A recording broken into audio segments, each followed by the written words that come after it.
Joined now by Ray Ferraro, normally on Fridays, but he'll be busy traveling tomorrow. So thank you for making time on Thursday. We got the right guest to talk offense in the NHL. Boy, Ray, what was it like playing in the 80s? And are you getting flashbacks on a nightly basis? He was tying up his skates last night, ready to get back out there. That's right. Get me some of that power play action. Like, that 6-0 lead in Columbus in the first period, that's shocking, except I've seen that before. It really was and really is very reminiscent of an earlier time where, you would have a couple goal lead and you never even really thought of protecting it because that wasn't the way the game was played. I equate it a little bit to what we've seen over the last, I don't know, I guess 10 years in the NFL, where they got to a point and they're like, you know what, we need offense. So if you're a defensive back and you burp, you get a pass interference penalty. And all of a sudden the quarterbacks have opened up, the scores are up, the points are up. It's not the old grind it. And that's where the NHL got to. And as much as people might grudgingly give a pat on the back to, when the lockout happened, the first stages of this all happened when Brendan Shanahan put together that group to start trying to figure out how the game could be better. And it was obstruction, it was hooking, holding, extra hits, if you will, goalies equipment. It's not one thing, it's about 8 things, and it leads into a night like that. And so just think, a game that's 3-0, just a few short years ago, we can all go home. They're done, finished. And it's not that way anymore. You just think, well, if they could get one, they got a chance. And I for one, I love it.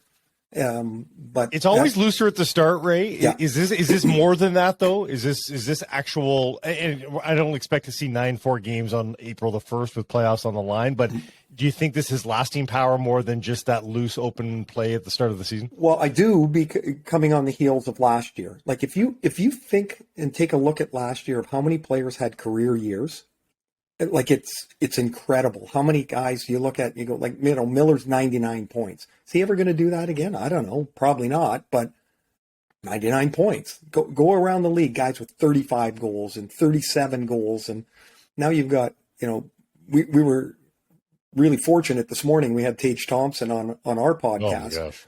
And the guy scores 5 goals, but he's got 21. It's not like he got 5 last night and he's got 7. Right. The Sam Gagner night when Sam Gagner went off that one time. The goals are coming. They're not stopping. Look at the save percentages in the league, and they're starting to get suppressed.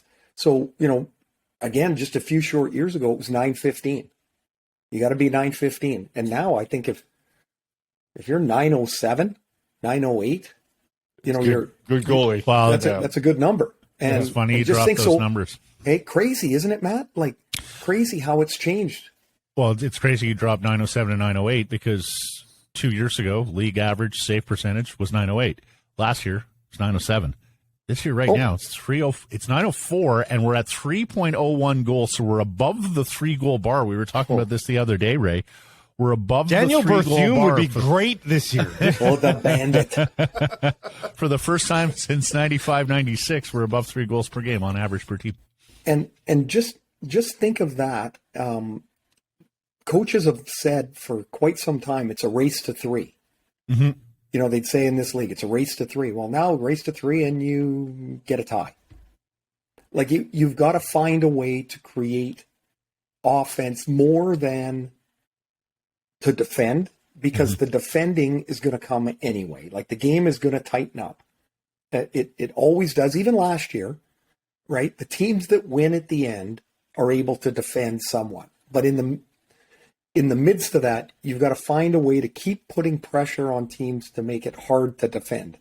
The old chip and be cautious, and it just doesn't happen anymore, and or certainly not happening right now. I mean, yeah, I don't know. So the Canucks win back-to-back games in overtime, and it's a free for all in both games, and it's really not. I mean, it is different than some places, but it's not that different than around the league. We're going to wind to the Canucks game, obviously, but you mentioned Tage Thompson, so let's just finish up our thoughts on him because he is a specimen, Ray. Like this guy, what do you compare him to in the last handful of years? Because there's some size there, obviously. His reach is unbelievable. That one-timer, I was saying off the air to these guys, like that one-timer I thought was going to go through a brick wall at times last night. Like it's unbelievable. Who is this guy? We know who he is, but I mean, what is the specimen that we're looking at here? Closest I can remember put together is Mario Lemieux. And they're different, a different style, but at 6'6", 6'7", the ability to hang on to the puck. Now, I played against Mario, and you'd be checking him, and he'd have the puck on his forehand, on his right, and you'd be, kind of getting over to that side. He'd move it to his left. You're literally 12 feet from the puck. Right. Yes. Like you're not even in the same state anymore. And so we asked Thompson today about it, and he said that he said, I wasn't always big. He grew like 5 inches one year in high school. If you can imagine, he must have been stumbling all over the place. But he said once he got a little stronger, he was able to make the move and complete the move. In the NHL, you get shoved off the tracks and you fall over. But for me, it's Mario. Look, Mario Lemieux is one of the greatest players of all time. Mm-hmm. So that's like, kind of a crazy comparison perhaps. But to me, that's when I watch him play, I'm thoroughly entertained because he's always trying to make the next play, and he can. His shot, here's the one thing about that one-timer that you talk about, Blake. Think of like a teeing area to shoot the one-timer. His teeing area, like that pass doesn't have to be perfect. It's huge. Yes. It's giant. Just get it kind of over there. And he shoots it behind him. He shoots it in front of him. If it's on the tee, like the one, I think it was his second goal. Might have been his first goal last night. The goalie could have been standing there and might not have had a chance. Right. Like once the pass came, there was, a foot and a half on that side of the net. It was in like no chance. And he goes down to one knee too, like Ovi, and it's just so powerful. Oh. It's just look what all you need to do is miss the playoffs for a decade, draft a bunch of really great players. Make a trade that you trade one of your better players for, and you get a player that takes 2 years to develop still. I do think, as I say that, this is part of the thing that people need to realize in Vancouver and almost every other place. There's no need to be down on Vasily Podkolzin, a 20-year-old kid. Remember when he was at his best at that. You remember that last World Junior tournament we did, Blake, in Edmonton? Yep. And he was a monster. He's playing against 19-year-old kids. Well, now to play that monster power game, pretty hard to do. He used to make all these sweet little dishes around the net and all that. It's hard to do if you're not strong enough to do it. There's got to be patience. Tage Thompson 2 years ago had 8 goals.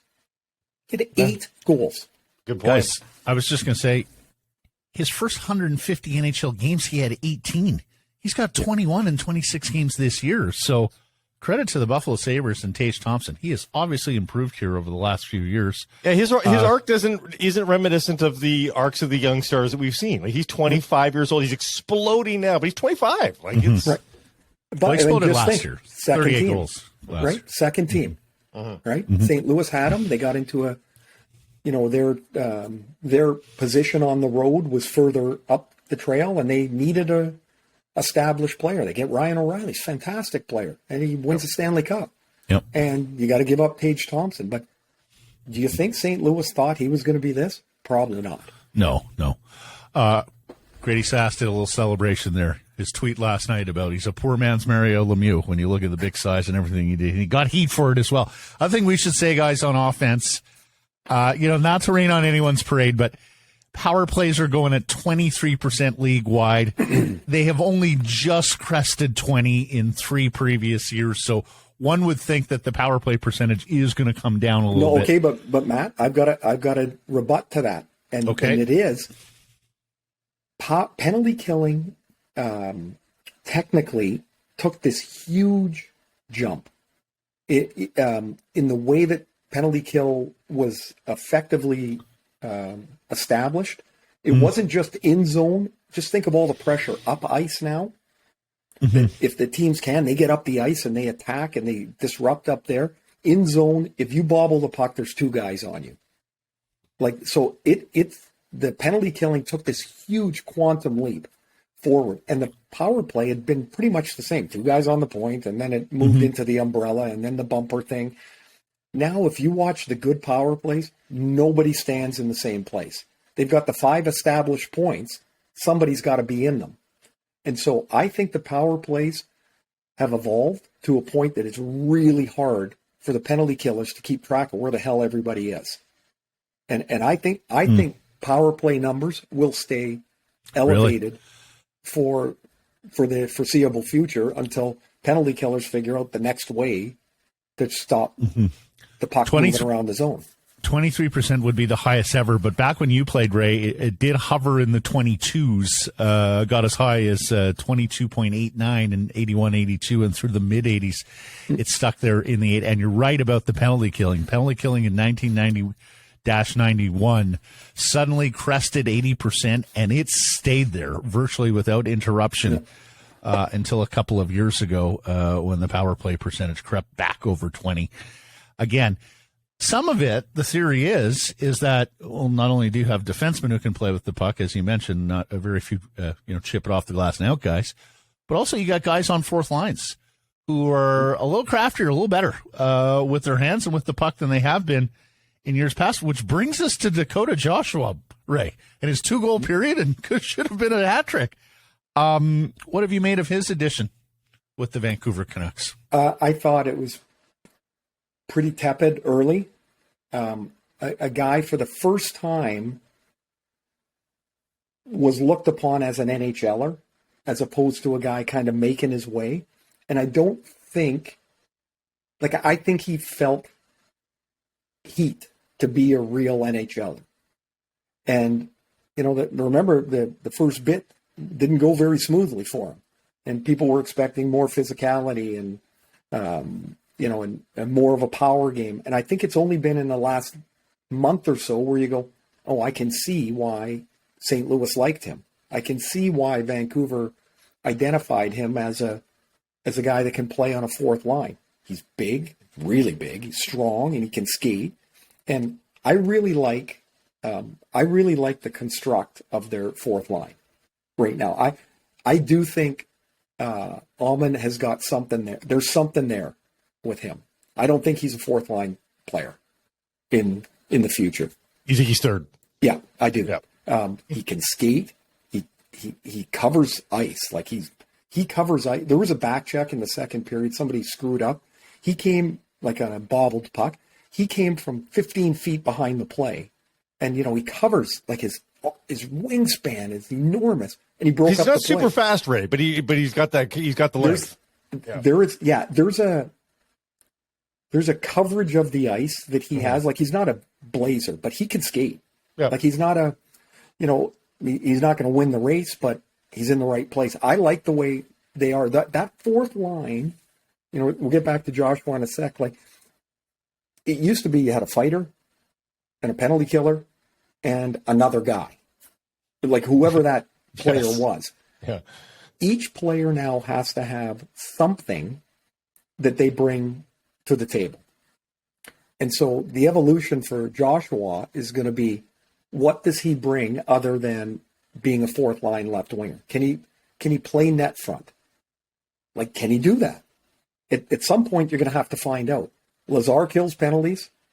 Allman kills penalties. There's a role to see there. I just did Tampa Bay last week. And so Corey Perry, he's 37 years old. He can't do what he used to do. He plays on the fourth line, plays on second power play. There has to be usage to each spot in the roster, and that didn't used to be the case. So I do see something there. What it'll evolve to, I don't know, but I'll tell you, scoring 2 goals or 2.5 goals last night, he's going to feel pretty good about himself, and he should, because I think there's been real growth this year for him. What do you make of the Brock Boeser situation? And do you think a change of scenery would do him well? Oh, I think it sucks, actually. I really do. I mean, you'd be really hard pressed to find somebody to say something bad about Brock, right? And so, don't you always want those guys to do well? It does feel like he's in a bit of a hole. It just feels like that no matter how hard he tries, it doesn't, it seems like you got this cloak over top of you that it just doesn't allow you to be as successful as you should be. And, I'm not comparing myself to him or whatever, but I had a really good run in Hartford. And at the end, it felt like no matter how hard I tried or what I did, I always ended up back in the same place. And it just, I couldn't break out, and I got traded, and it was, I was devastated. Turned out to be the best thing for me. And so when I hear about, both Boeser and his representative and the Canucks thinking that maybe a change is better, that just didn't start, right? That had to be something they've talked about. Remember back to when they signed him, the pickle was you either let him go, you didn't have a lot of options, and who's going to let him go? There's no way Brock Boeser shouldn't score 25 goals. There's just no way. Even with, as we've talked about before, I see the 1 weak spot is that first stride for him, that first step. If he can get separation, then he can shoot the puck, and he's got a head to score. But if it can't happen, then maybe somebody else has the open door that he fits through, and it works great. Here's the other thing. If you have determined that and you make the deal and he goes on to score 35 goals somewhere else, it's the way it is. You can't look back at it, because if you have to make the deal for both sides to be content, you just hope whatever you bring back gives you value. Right. But you're not even trading the guy for lack of performance. You're trading the guy because you got so many guys in the forward position that you can't have them all. And especially honestly, at that ticket, right? Yeah. Well, and that ticket, to me, Ray, where do you think about the ticket? Because I think it's just a fair deal. It gets sort of put into this albatross contract category, and there's not many guys that you can just punch a ticket. He'll get you 25, probably on a 35-goal pace, because he'll only play 65 games due to injury, and that's a legitimate knock against him, I suppose. But if you're getting 25 goals out of a guy, isn't 6.6 kind of fair in today's economy? Maybe by $500,000, it's a little high. Maybe you can go, oh, maybe if the circumstance was different, you could have done something a little different. Maybe. But as you said, you also wouldn't be surprised if he scored 35. No. And so I'm going to tell you a quick story. You remember Eric Brewer? Yeah. Yeah. Okay, so Brew is one of the most sarcastic, funny people on the planet. Every time somebody that scores 25 goals signs for $5.5 million, he sends me a text.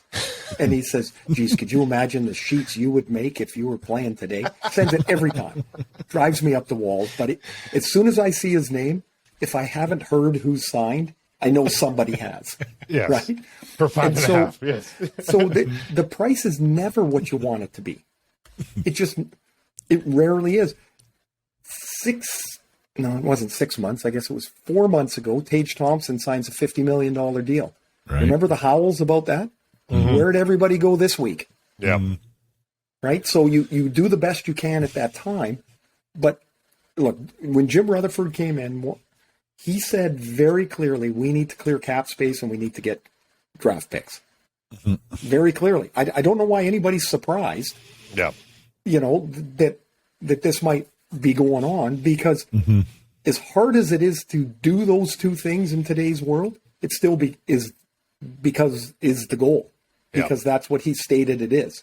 So if it means Brock is the guy that goes first, you got to start somewhere.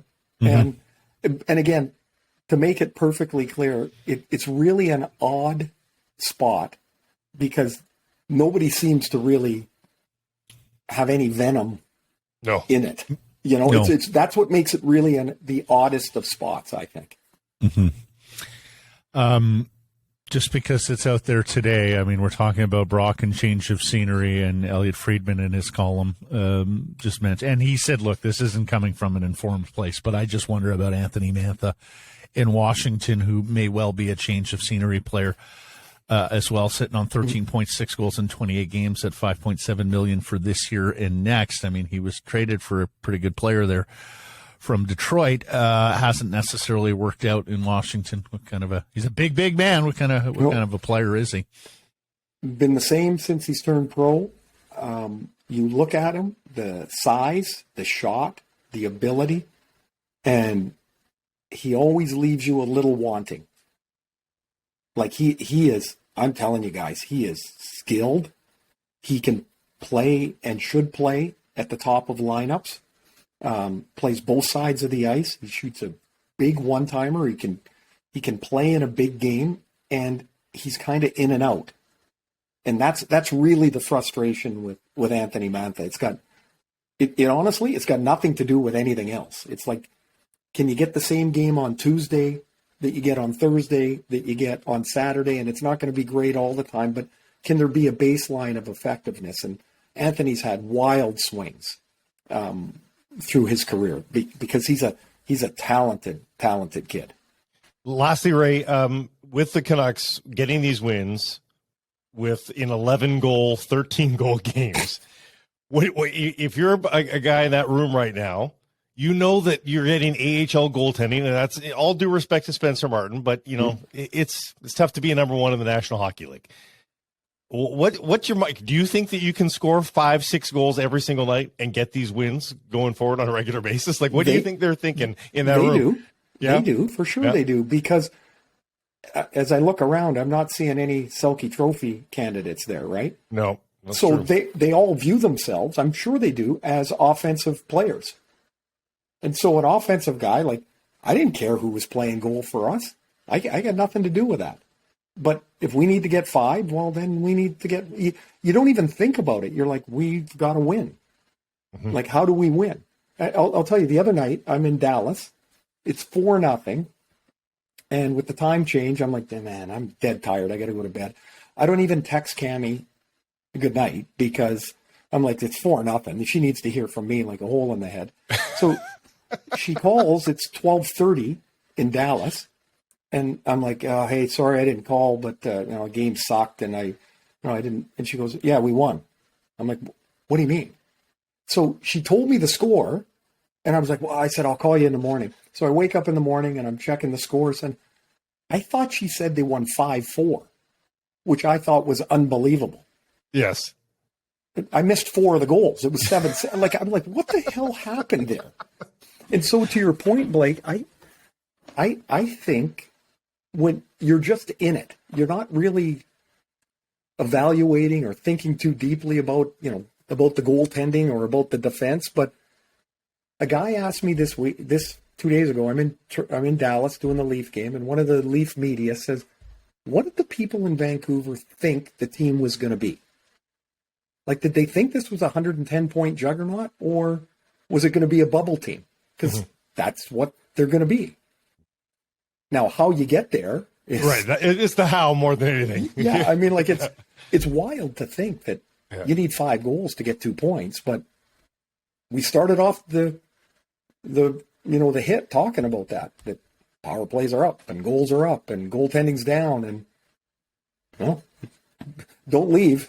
You leave at 1-0, you come back, it's 3-2, and you're like, how the hell did that happen? And it's glorious. It's glorious. It's so fun. Is incredible to watch. Ray, thank you for this. Safe travels. We'll catch up next Friday. You betcha. Have a good week, guys.